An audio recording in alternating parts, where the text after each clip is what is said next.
UK Prime Minister Keir Starmer is in Rome today to, quote, learn from Giorgia Meloni, the fascist Prime Minister of Italy, on how to deal with migration. If you're not up to date on what's going on in Italy regarding migration, currently Matteo Salvini from the Lega Party, the deputy premier, is facing 6 years in prison for illegally trying to stop migration. Salvini, a longtime darling of the right and friends with Giorgia Meloni and Viktor Orban. Giorgia Meloni has been pursuing an extreme policy that continuously violates legal laws within Italy and international human rights laws, which has resulted in an incredible increase in deaths and a dramatic rise in irregular crossings, something that the UK Labour Party and their Prime Minister Keir Starmer seems to be completely unaware of. The scale of deaths that are happening in Italy due to migration are dramatically larger than the UK. Last year, 64 people died in one boat alone.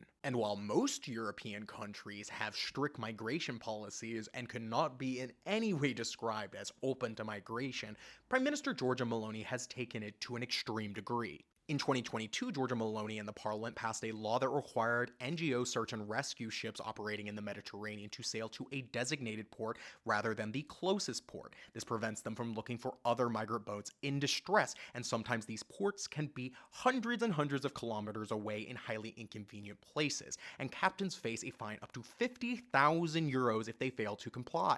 The policies of Giorgia Meloni and Matteo Salvini have resulted in memorials like this, representing the dozens and dozens of migrants that are constantly being killed due to the policies enacted by Giorgia Meloni and Matteo Salvini that Keir Starmer, leader of the UK Labour Party and Prime Minister, hopes to learn from. And from the pictures that are being released from the Prime Minister, he looks like he's having a great time looking at all the fun tech tools they're using to cause migrants to drown in the Mediterranean. Yvette Cooper, the Home Secretary of the UK, when questioned by journalists before the trip to Italy about mistreatment of migrants in areas that are doing the offshoring migration processing, she said, "Obviously, we take that incredibly seriously and want to be working more closely with countries upstream. The principles that we'll be following in everything that we do that is workable, affordable, and in line with international humanitarian law.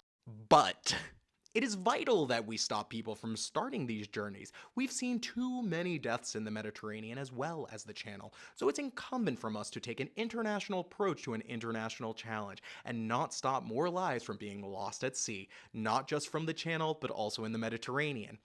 Funny! It's funny!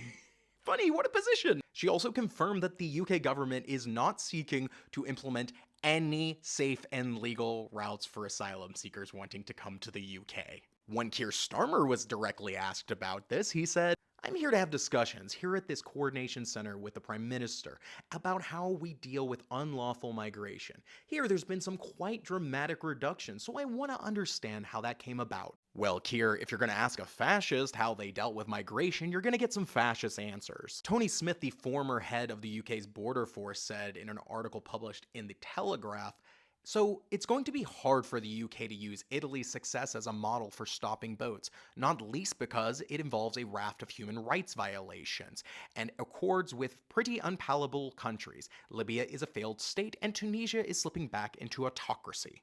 When Kay Burley of Sky News questioned Cooper again on why they wanted to work with a far-right government and adopt the far-right migration policy, Cooper said, "Well, we've always worked with other democratically elected countries, including those led by political parties we're not aligned with. The last Labour government did that. Other governments have done that. That's just always how it's been the case. It's part of making sure that we're pursuing Britain's interests, working internationally with other governments." When the journalist pushed even further, Cooper replied, "The Italian arrangements with Albania are not yet up and running, and we will be interested in seeing how it develops. We've always said we'd look at what works. It's a very different kind of program from the Rwanda one. The Rwanda scheme was run for 2.5 years by the Conservatives, and they spent £700 million sending 4 volunteers to Rwanda. That is not a workable program." So to get this straight, the Prime Minister of the UK wants to ask Giorgia Meloni how she's had a 60% reduction in immigration on a plan that was never implemented through policies that have repeatedly and clearly violated human rights laws, and by all accounts, including reports from NGOs, including the United Nations, has cost the lives of dramatically more people than providing safe passage otherwise. And Home Secretary Cooper's position is, as long as someone's democratically elected, it's totally fine to work with them no matter what. Which I would be very curious her position of collaborating with Mustache Man back in the 30s. See, we already know that offshoring refugees does not work. We have seen human rights abuses in Libya, Syria, Turkey, and many other places, where they are treated as second-class citizens, face discrimination, poverty, and the face of being deported from that country as well. To actually reduce the deaths that are happening in the English Channel and the Mediterranean, European countries need to look at granting humanitarian visas, expanding European countries' resettlement programs, or developing alternative, safe, and legal routes for refugees. And such desperate moves like getting on rinky-dinky boats to get across some of the most dangerous waters in the world would not be needed. Because Giorgia Meloni isn't stopping the deaths. They continue to happen. Keir Starmer is just choosing to look away, because this has been reported for years now. Because every day that Keir Starmer continues to placate and embrace the ideas of the far right, he looks a little bit less like himself and a little bit more like these two.